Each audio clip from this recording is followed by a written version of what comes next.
बारिश ने पूरा हुलिया बिगाड़ दिया है कराची का। हमने अब से कुछ अर्सा पहले तो कराची देखा का हाल था हाँ।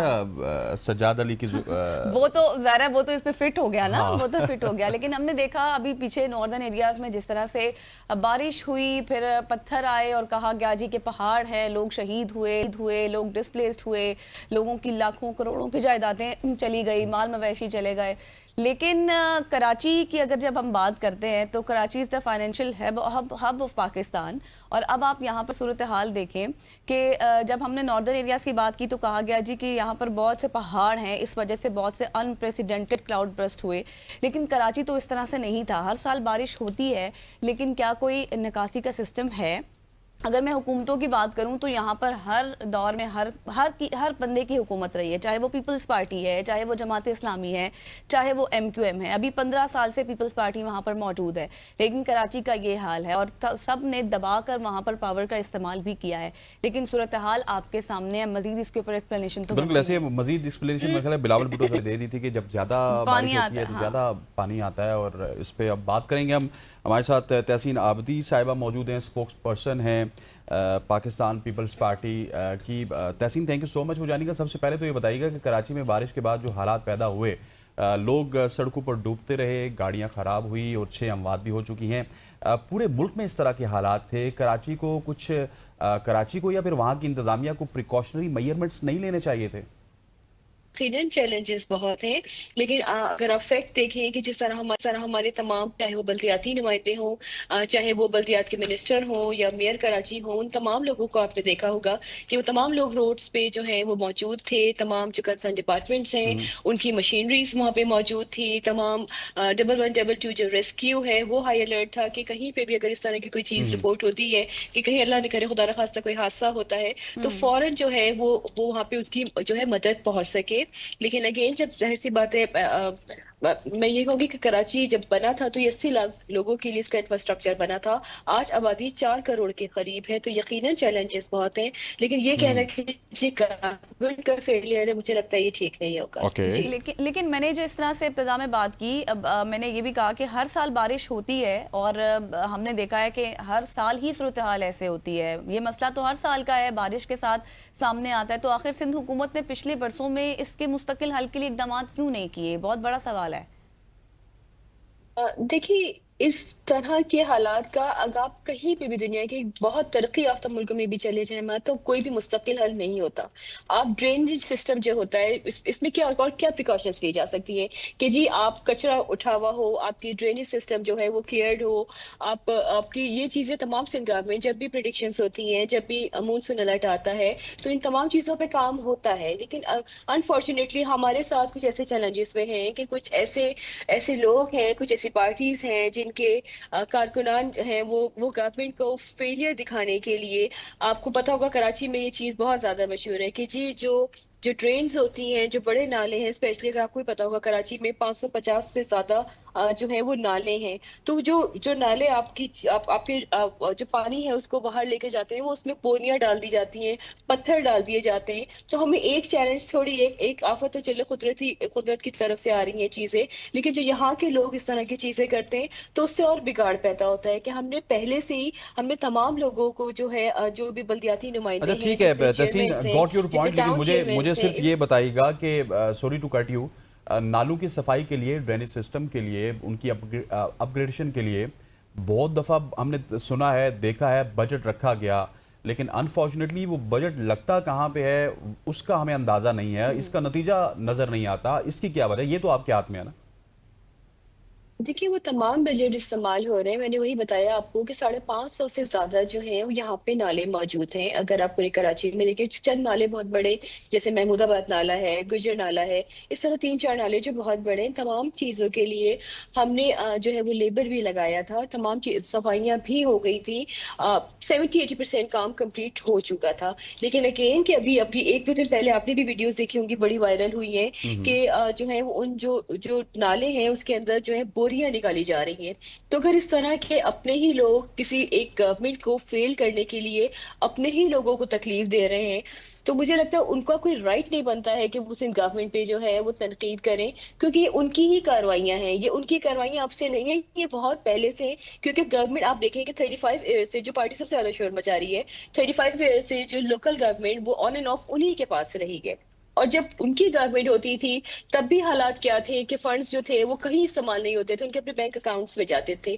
तो मुझे लगता है उनको बर्दाश्त नहीं हो रहा है कि जी फंड्स लग रहे हैं, काम हो रहा है, तो वो बिल्कुल सिर्फ हमने ये सिर्फ चीज़ गवर्नमेंट देखी के है बुक्स कि में। यही बात हम डिस्कस भी कर रहे थे ऑफ द रिकॉर्ड के जो हुकूमतें हैं वो एक दूसरे को ब्लेम करती हैं। मुझे ये बताइएगा कि रेस्क्यू और मशीनरी के पहुंचने में इतनी ताखीर क्यों हुई? क्योंकि हमने शारा फैसल का हाल देखा, वो तो बिल्कुल समुंदर की शक्ल इख्तियार किए हुआ था और शहरी घंटों पानी में फंसे रहे। बल्कि ये भी हम कह सकते हैं कि मशीनरी लेट पहुंची या फिर आपके पास इनफ मशीनरी है जी शहर हाँ, को कंट्रोल करने के लिए या नहीं? एग्जैक्टली। हमने फंड्स रखे हैं। अगर आप इस दफा का 25-26 का जो बजट आया है उसमें भी आप देखें, इन तमाम चीजों पे एलोकेशन बहुत ज्यादा की गई है। हमने इंटरनेशनल कॉन्ट्रैक्ट्स भी साइन किए हैं, जो है एमओयूज भी साइन हुए हैं। लेकिन अगेन इट टेक्स टाइम कि जब ये मशीनरीज आएंगी, लेकिन अभी भी जो मशीनरीज काम कर रही है, अगर आप लास्ट ईयर वाली बारिशें देखें तो कितनी जल्दी जो है वो रोड्स क्लियर कर दिए गए थे। आप अपोजिशन पे ना जाए, अगर आप खुद रोड्स पे निकलें तो आपको नजर आएगा कि जो पहले के 5 साल 10 साल पहले जो रोड्स 4-4 दिन तक पानी खड़ा रहता था, वो विद इन 1 और 2 आवर्स जो है वो पानी अब कराची में नहीं खड़ा रहता, क्लियर कर दिया जाता है। तो यकीनन वो मशीनरीज काम कर रही हैं। लेकिन वही अगेन कि अब बहुत बड़ी आबादी का शहर है, इसमें हमारे पास जितनी जितनी अभी हमारे पास मशीन्स हैं उसकी ट्रिपल भी आ जाए तो वो भी सही। नाकाफी है। थैंक यू, लेकिन अभी भी जो मशीनरीज काम कर थैंक रही यू तहसीन साहिबा, आपने अपना कीमती वक्त दिया और सिंध हुकूमत का मौक़िफ़ हमारे इसके। एग्जैक्टली अब देखना है कि इसका क्या सोल्यूशन होता है, क्योंकि कल से हम देख रहे हैं कि कराची बिल्कुल मुकम्मल तौर पर ही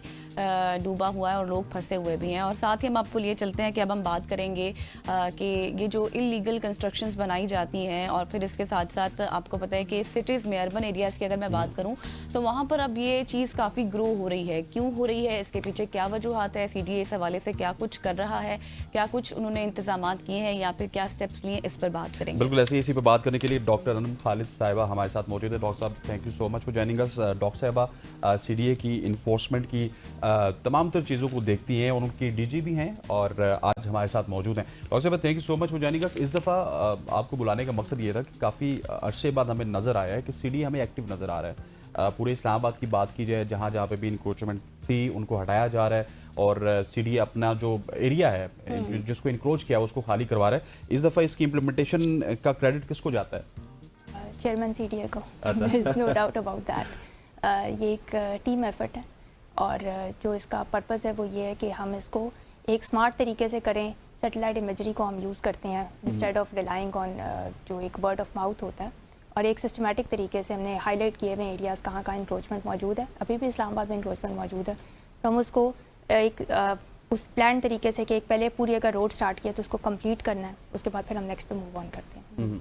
लेकिन डॉक्टर साहिबा मुझे ये बताएं, जिस तरह से मैं स्टार्ट में बात कर रही थी कि ये इतना अब सिटीज़ में, अर्बन एरियाज़ में क्यों इसकी ग्रो हो रही है, इसके पीछे भी तो कोई वजह होगी, लोग इसकी तरफ क्यों ज़्यादा जा रहे हैं?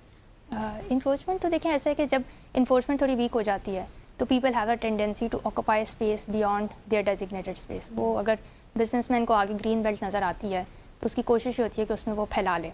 अब उसके अंदर फिर इन्फोर्समेंट का रोल है कि वो उसकी एक्सपेक्टेशंस ऐसी सेट ही कर दे कि ऐसा नहीं मुमकिन, जिस तरह बाकी कंट्रीज़ में है, आप अपनी शॉप फ्रंट से बाहर नहीं आ सकते। लेकिन यहाँ पे एक प्रॉब्लम है कि लोग ग्रीन बेल्ट्स के अंदर अपनी मशीनरी पार्क कर देते हैं, वो कमर्शियल एक्टिविटीज़ जो नहीं कैरी आउट करनी होती वो ग्रीन बेल्ट्स में करते हैं, जिसकी वजह से ग्रीन बेल्ट डिनेचर्ड हो जाती है। तो अभी हमारी जो कोशिश है वो ये है कि तमाम जो हमारी रोड्स हैं, कैरेज वेज हैं, उनको particularly carriage ways like GT roads which have been ignored in past, उनको हम रिस्टोर करें और उनकी ग्रीन बेल्ट्स को रिस्टोर करें। जितने जितने राइट ऑफ वेज हैं, जहाँ जहाँ सड़क पे कंजेशन उसकी वजह से आ रही है, इंक्रोचमेंट की वजह से आ रही है, उसको ख़त्म करें। ठीक हो गया। ख़वातीन हज़रात, डॉक्टर अनम फातिमा साहिबा से एक सवाल तो मैंने पूछना ही पूछना है। डॉक्टर साहब ये बताइएगा कि इंक्रोचमेंट जब होती है उस वक्त भी कोई ना कोई DG इन्फोर्समेंट हुआ होगा, उस वक्त भी CDA में बहुत सारे लोग हुए होंगे। अब ये सवाल बहुत सारे लोग करते हैं यार कि जब ये इंक्रोचमेंट हो रही थी, मैं एक यहाँ पे की GT रोड पे मेरा ख्याल है वो पंप आता है बहुत टोटल का, उस बंदे की 3-4 करोड़ रुपए की इन्वेस्टमेंट थी जो कि ज़ाया हो गई। सो वो CDA के जो लोग थे उनको आप मुर्द इल्ज़ाम क्यों नहीं ठहराते? लोग ये सवाल करते हैं। अच्छा, GT रोड का थोड़ा सा इंटरेस्टिंग केस है बिकॉज जो राइट ऑफ वे है वो NHA का है, लेकिन अब हमने ये किया है कि इंटर एजेंसी कोऑर्डिनेशन से हम दोनों मिल के ये कर रहे हैं। यहाँ पे ये अक्सर ये प्रॉब्लम्स वहाँ आते हैं जहाँ पे 2-3 एजेंसीज इन्वॉल्व होती हैं। उसमें जो इन्वेस्टर होता है उसका भी अब फॉल्ट तो उसका भी है कि वो उसके अंदर अपना फ़ायदा देखता है, एक एजेंसी के साथ कर लेता है और दूसरी एजेंसी से एनओसी नहीं लेता। और जहाँ तक इसका है कि इन्फोर्समेंट के लोगों ने एक्शन क्यों नहीं टाइमली लिया, बिल्कुल ये सोचने की बात है। बट देन अगेन इंक्रोचमेंट के ऊपर जो एक्शन होता है ये गवर्नमेंट की प्रायोरिटी पे बेस करता है। अच्छा, जब प्रायोरिटी होती है तो ऑब्वियसली उस पर ज़्यादा एक्शन होता है, जब थोड़ी प्रायोरिटी कम होती है। वैसे इससे पहले कि गजल सवाल कर ले, गजल ये भी तो होना चाहिए ना, जब जिस तरह आपने किसी की इंक्रोचमेंट को हटाया, तो उस वक्त जो कमांडिंग ऑफिसर है, चाहे वो सीडीए का है या फिर एनएचए का है या किसी और एजेंसी का है, जब उसको आप एक दफा कटहरे में ले आएंगे ना, उसके बाद मेरा ख्याल है कि इंक्रोचमेंट वाला सीन ही खत्म हो जाएगा। That can be looked into, लेकिन ये है कि अगर आप एक्सपेक्टेशन ही बंदों की लोगों की कर दें, मिनिमाइज कर दें कि if they are going to encroach they are going to get punished. तो और इसमें हम जो अभी एंटी इंक्रोचमेंट एक्टिविटी चल रही है इसमें कोई प्रोटेस्ट नहीं आए, because we are doing it in a very systematic manner. हम हर एक को पहले नोटिस दे रहे हैं, डोर स्टेप पे जाके नोटिस दे रहे हैं। We are doing it slowly but we are doing it in an inclusive manner. ऐसा नहीं है कि रातों रात जाते हैं और चीज़ें तोड़ फोड़ के आ जाते हैं, ऐसा तो नहीं है। नोटिस के कितने अरसे बाद आपकी नोटिस का जो पब्लिक नोटिस है उसके भी 3 डेज़ बाद, पहले आपको ऑन डोर स्टेप नोटिस मिलता है, उसके बाद पब्लिक नोटिस जो हम अखबार में इशू करते हैं, उसके बाद फिर एक्शन स्टार्ट होता है। सही अनम, बहुत सारे पावरफुल लोग भी ऐसे होते हैं जिनको नोटिस जाता है, उसके बाद टेलीफोन कॉल्स भी आती होंगी, चेयरमैन सीडीए को भी आती होगी, इवन नकी साहब तक भी जाती होगी, उसको हैंडल करना कितना मुश्किल होता है? देखिए कॉन्सेप्ट हमारे क्लियर हैं, इसमें कोई ऐसी बात नहीं है। नहीं लगाया आपने? नहीं, और इसमें आपको मिल रहा है, उसमें सेटेलाइट इमेजरी मिल रही है, आप जस्ट उसे भेज देते हो, आप अपनी इंक्रोचमेंट हटा लो, ऐसा तो कुछ नहीं है ना। अगर किसी की इलीगल कंस्ट्रक्शन है तो अगर हमारे पास एविडेंस है कि कंस्ट्रक्शन उसने इस डेट के बाद की है और उसके पास कोई कागज़ नहीं है, तो फिर तो उसके लिए कोई अलाउंस नहीं बन सकती। सही। तो अभी आप मुझे लास्टली ये बताइएगा कि अभी आपके टारगेट सेट्स हैं कि कहाँ पर इस्लामाबाद में आपने ये करना है ऑपरेशन? देखिए दोनों किस्म की चल रही है। एक आपकी जो राइट ऑफ वे है उसके तरफ हम फोकस कर रहे हैं ताकि हमारी रोड सारी की सारी, चाहे एनएचए की हैं चाहे सीडीए की हैं, जिसकी भी हैं, इस्लामाबाद के अंदर जितनी भी रोड्स हैं they should give the look of a planned city, not an unplanned city. Secondly हमारे जो मराकज़ हैं उसके अंदर हमने काफ़ी काम किया है कि कॉरिडोर्स हमारे पेटेंट हो, हमारे फुटपाथ्स के ऊपर किसी किस्म की इंक्रोचमेंट ना हो, बिकॉज इस्लामाबाद में डेजिग्नेटेड वेंडिंग जोन्स हैं in the form of weekly bazaars. आपके वीकली बाजार्स के अंदर आपको सब्सिडाइज स्पेस मिल जाती है, तो इसलिए रेडी लगाना और ये सारी चीज़ों की ज़रूरत नहीं है। थर्डली हमारी जो हाउसिंग सोसाइटीज़ हैं जहाँ जहाँ इलीगल कंस्ट्रक्शन हुई हुई हैं या जहाँ पे वैसे इस्लामाबाद में इलीगल कंस्ट्रक्शन हुई हुई है, नेशनल पार्क में हुई हुई है, उनके ऊपर क्रैकडाउन है। सही हो गया। Thank you so much. Doctor Anam Fatima हमारे साथ मौजूद थी और उन्होंने आपके कॉन्सेप्ट क्लियर कर दिए होंगे कि पहले नोटिस जाता है, क्योंकि अक्सर हमने देखा है कि लोग ये शिकायत करते हैं कि हमारी रेडियां हटा दी, हमारे कारोबार तबाह कर दिए, ये सिर्फ सीडीए कर रहा है। तो पहले नोटिस पे जाते हैं, आप इसको देख लें, जहाँ पर जो काम इलीगल होगा उसके खिलाफ एक्शन ज़रूर होगा। तो यहाँ पर लेंगे एक ब्रेक और ब्रेक के बाद वापस आएंगे। Stay with us.